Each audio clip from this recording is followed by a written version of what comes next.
Friday, August 31st, and I'm your host, Paula Hersey. On today's show, we learn more about the fall after-school programs at Barnstable Recreation and get a marine mammal science lesson from Natural Resources. Let's start with some news you could use. Mosquitoes collected in Barnstable County continue to test positive for West Nile virus this week. In the town of Barnstable, one sample of 40 mosquitoes trapped in Marston's Mills collected on 8/28 tested positive for West Nile virus, and one sample of 33 mosquitoes trapped in Katuitt collected on 8/28 tested positive for West Nile virus as well. We can't stress enough to be vigilant and empty standing water in your yards. Toys, kiddie pools, flower containers, and bird baths all can be a breeding ground for mosquitoes. It's been a long, hot summer of fun at Barnstable Recreation, but the fall brings its own fun after school. Barnstable Recreation Assistant Director John Gleason has some super fun and cool new programs that the kids will love. We're never bored in Barnstable. Yes, your children will go back to school someday. With me today is Assistant Director John Gleason for Barnstable Recreation, and we're going to talk after-school programs because they will go back to school, we promise. Your kids will go back to school too, right, John? A lot of friends, all the kids are kind of in the same boat. They're excited to get back to school. Sometimes they don't get to see all their friends during the summer months, and it's a way to reconnect with people they don't see in the summer. And hopefully we have some programs to provide them to hang out with their friends after school and participate. Not in the classroom, but outside at the field or in the gymnasium or just doing different activities. So let's talk a little bit about the after-school program. HYCC is a place for kids to go after school. Yeah, absolutely. We have a great, started last year, first year, and this is our second year. We take 6th and 7th graders after school, and we take them on a bus, picks them up at the school, and we bring them to the youth center, and they engage in after-school activities. We try to do some homework help. We try to do some fun and games, obviously, because after school they want to just let loose a little bit.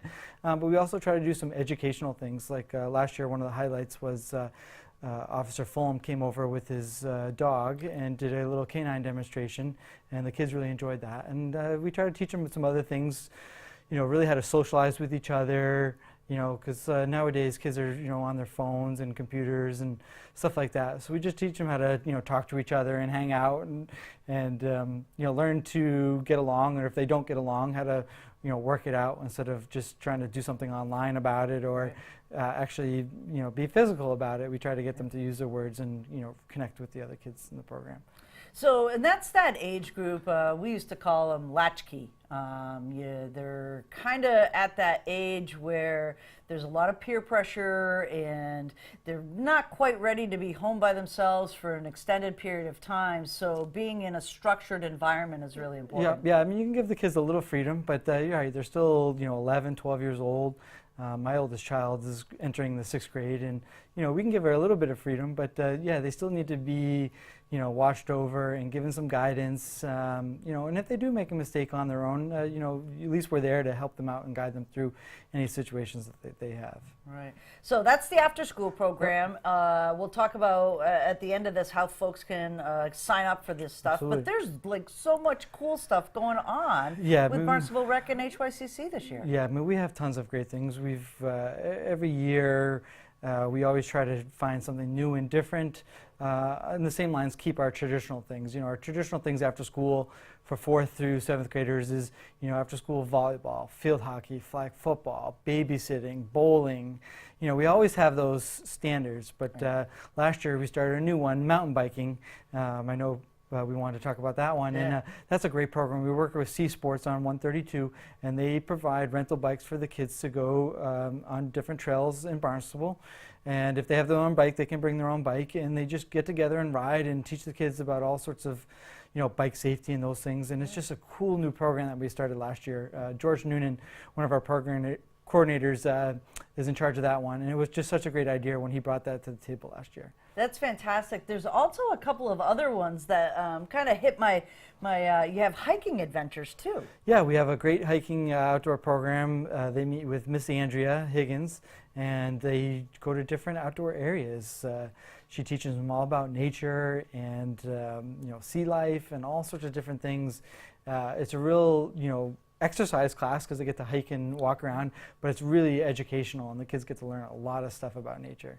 So what if you got a kid that really is not into the whole outside thing or the bustling of sports? What's for that more introverted So child? for 4th and 5th grade, we also have like some science type classes where usually it's on Mondays at Barnstable United, and they'll do different science classes. We've done like Lego robotics, we've done some different types of building type things, engineering type things. So if you look in the brochure, you'll see that it's wicked cool for kids, and they work with us, and they do great programs on Mondays at Barnstable United. We also have babysitting for 6th and 7th graders, and that's always a popular program where boys and girls that are interested in watching a younger sibling or a neighbor, it's a great way for them to learn how to have a, per se, business of being a babysitter, and how to navigate the whole, what should I charge, safety of, CPR and first aid, all those are the things that the kids will learn. There's also a boat building class. Yeah, I mean, that is just the coolest thing. Yeah, so in the past they've done a Bevan skiff. This year they're doing a Bevan skiff rowboat. So it's a little bit different, but same sort of principle. They go down to Cape Cod Maritime Museum on Saturdays, and they meet a bunch of volunteers from the museum, and they help build a boat.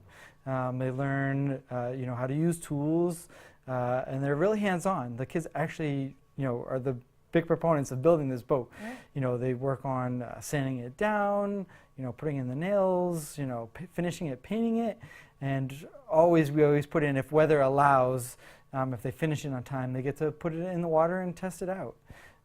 So it's a great program we've done for the past few years now with the Maritime Museum, and it's really good for those kids that maybe aren't into, those other offerings that we have. It's just another avenue for them to get involved in something.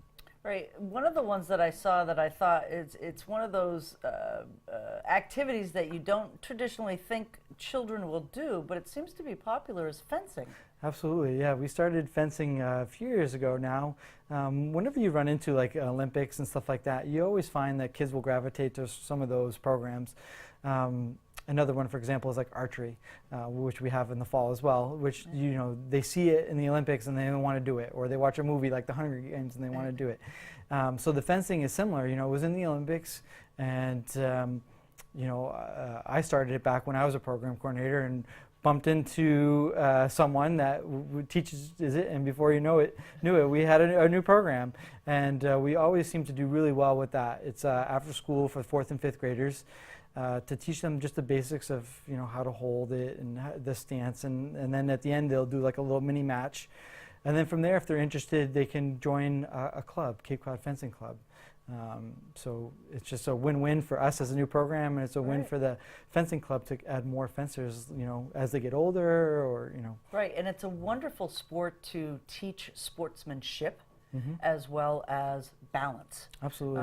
Sometimes kids at that age, from 4th to the 5th, 6th grade, their balance is a little, they're growing so fast that, it's a great sport for that. Yeah, I mean, a lot of our programs, these kids learn valuable lessons, which they learn at home from their parents, they learn in the classroom from teachers, and hopefully they're learning some stuff from us as well, as, commitment, dedication, teamwork, all those sort of things that you can kind of learn from, I wouldn't really call it an athletic environment, but, in team bonding environments and working together. And, if you're struggling trying to build something in that, engineering type of class, well, then figure out how to, work it out, and so you can solve it, and, not give up. And so we try to teach a lot of those things. And even though it's not one of our programs as well, the golf course does the First Tee program. Yep. And I know I saw your little video not too long ago with Coach Dave.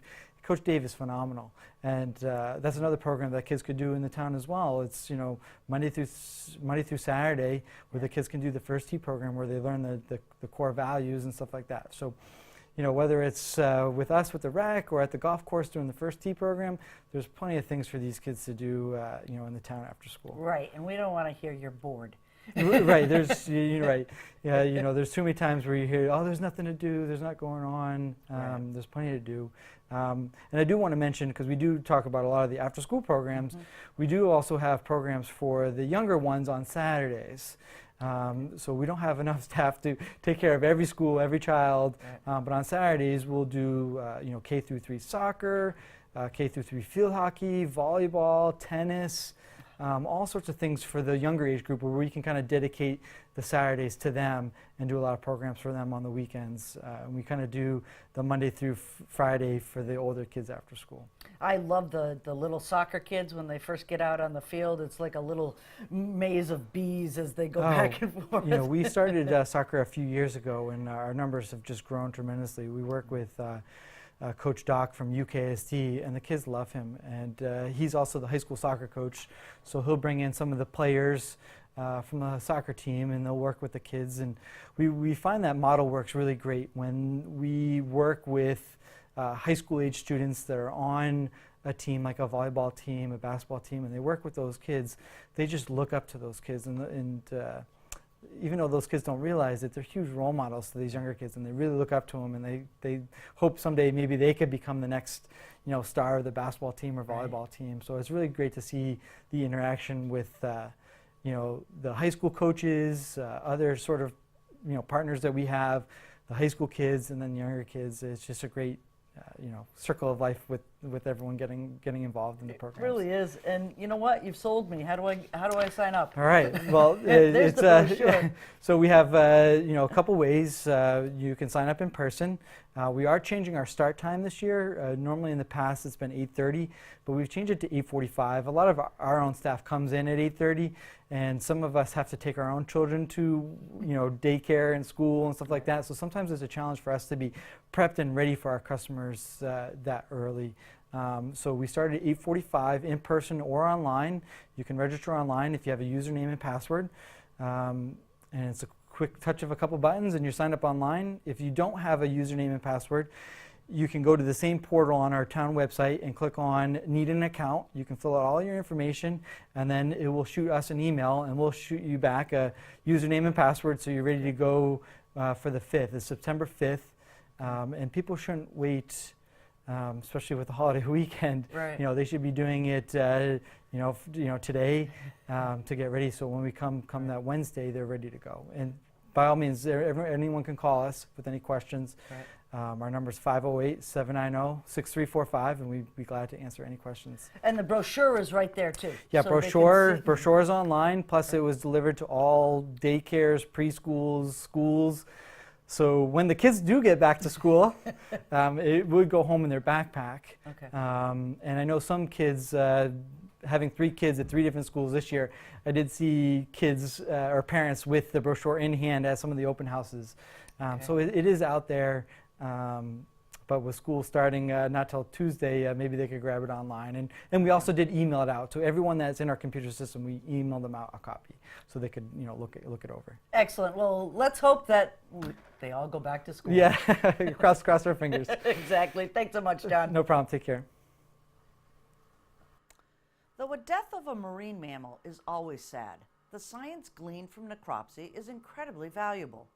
Natural Resource Officer and whale expert Devin Harrington joined us in studio to tell us about the recent minke whale that was washed up on Sandy Neck Beach this past Monday and what scientists hope to learn from its death. On Monday on Sandy Neck Beach, a minke whale washed ashore. With me today, Devin Harrington, Natural Resource Officer. Devin, not a good event whenever any of our sea animals pass away. Tell us a little bit about what happened. So this is really interesting because a lot of the time when our sea animals pass away, marine mammals, they usually sink. It's not something we always see. So in this situation, it's good that the whale decided to end up. Not necessarily good that it died and ended up on our beach, but in this case, we can get science from it.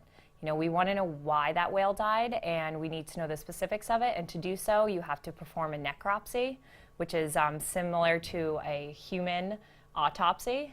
So it kind of leads you to these questions that are unanswered. Right. So 8.5 feet. It was a male that we know, and it came in on the tide. So people are on the beach, things are happening, it's hot, it's summer. How do you secure that site and get the whale to where the science can happen? So in this situation, it was good for us on our end because the whale ended up on Trail 4. So it's a decent way down the beach, out of the bathing area of the beach. So that was good. We did have some campers come out and find this large beast, on the beach there, and they were surprised. But essentially what we did, so we found it Monday, and who we communicate with would be the International Fund for Animal Welfare. Those are our marine mammal people for the Cape. So they have all the federal permits and the state permits needed to kind of mess with this animal. Even though that it's dead, it's still, you still need all those federal permits because it's a marine mammal. So in this situation, it's a 8,000 to 10,000 pound whale. So the easiest thing to do is to get the whale to float and bring it via boat, so you're dragging it behind your boat to where you want it to go. So in this situation, we wanted IFA to be able to get the whale to their facility to do a full-blown necropsy down in Woods Hole. So the whale was secured on the beach by our team using some interesting water jugs and some ropes. So then IFA could come on Tuesday afternoon, get the boat, get the whale, and drag the whale to Sassuat Harbor and then get it onto the flatbed trailer there, and then they got it to Woods Hole. So the necropsy was actually performed yesterday on Wednesday. Okay. And just to clarify for people, it seems like IFA responds to these marine emergencies very quickly. Why not to this one? So in this situation, it was on Monday afternoon. IFA has normally one response team that they send out. So it's volunteers, it's interns, and then it's their senior management. So in this situation, they actually had a live dolphin strand on Brewster on Monday, so we had to wait for IFA to come to us because live animals, the ones that they can save, take precedent over, unfortunately, this dead minke whale. All right. So it was really, really hot these past few days. What happens now? This whale's up in Woods Hole. Is it still viable for science? So that's kind of, the rule of thumb for the necropsies is you want to dissect an animal that's the freshest. That's the best science that you're going to get is from the freshest animals. So it was exciting for our team to see that this animal was very freshly dead. It clearly died that night and came in with the tide. But like you're saying, it was very hot. So between, we found it in the afternoon, between the time when we were all going home at the end of the day, the skin already started to fall off. You would see bubbles coming out of the eye, which is a little gross and could be too much information, but the decomposing process is very quick in this heat. So you can still see, the physical things, if there's anything wrong anatomically speaking, if there's any growths inside the lungs, they would be able to see that.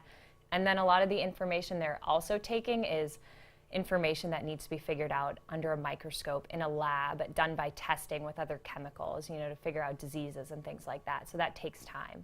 Yeah, those chemical tests. So it's like blood tests on the autopsies and toxicology and things like that. So I'm curious, do these whales just die on occasion here on the Cape, or are they dying on a regular basis? So in this situation, we definitely want to make sure that we get as much information as possible because for our minke whales along the Atlantic coast, an unusual mortality event has been declared by the federal government and their management team for the marine mammals. So that falls under NOAA and the Marine Mammal Commission. So basically that means there are a significant amount of whales, specifically minke whales, dying from causes that are unknown. So we don't have, this one blanket cause like ship strikes causing all of these deaths. It could be multiple different things, and it's really important to figure out why that's happening. For this whale, there's no obvious sign of ship strike, no obvious sign of entanglement.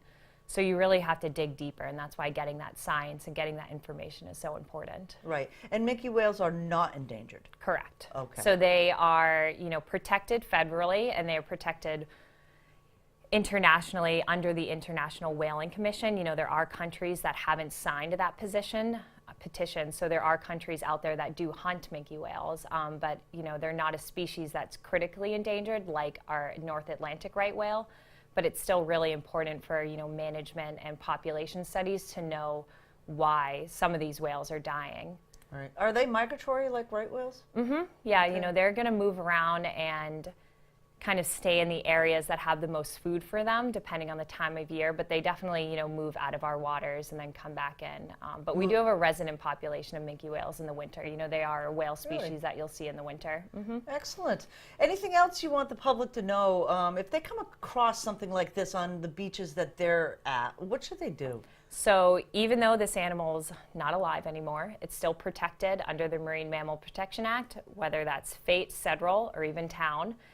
So you don't want to touch you don't want to touch dead things in general, but especially, the marine mammals, they can carry diseases that you and I can get, diseases that your dog can get. So you want to, keep yourself safe and keep your pets safe, and, give the animal the respect they deserve. Right. And you want to notify our department, so Natural Resources, or you would notify the state, so the Division of Marine Fisheries, and even NOAA. There's a federal law agencies out here because of all the seals in Chatham, so we do have a federal officer on Cape. Well, it was fascinating, and I hope we do get some science. It would be really important for us to find out why this whale died. Thank you so much, Devin. Thank you, Paula.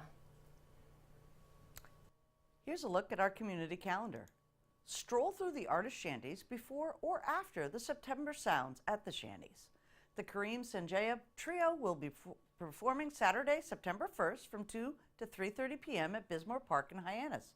You can find more arts and culture activities for the weekend at www.artsbarnstable.com. Here is a look at next week's meeting schedule for boards, commissions, and committees.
Comments, suggestions, accolades? Connect with us on Facebook, email us, or send us an old-fashioned note by carrier pigeon. Channel 18 works for you. We want to wish everyone a wonderful holiday weekend, well-deserved Labor Day for all the residents of Barnstable. Remember, September 4th, Tuesday, is Primary Day. I'm Paula Hersey, and thank you for watching Barnstable Today.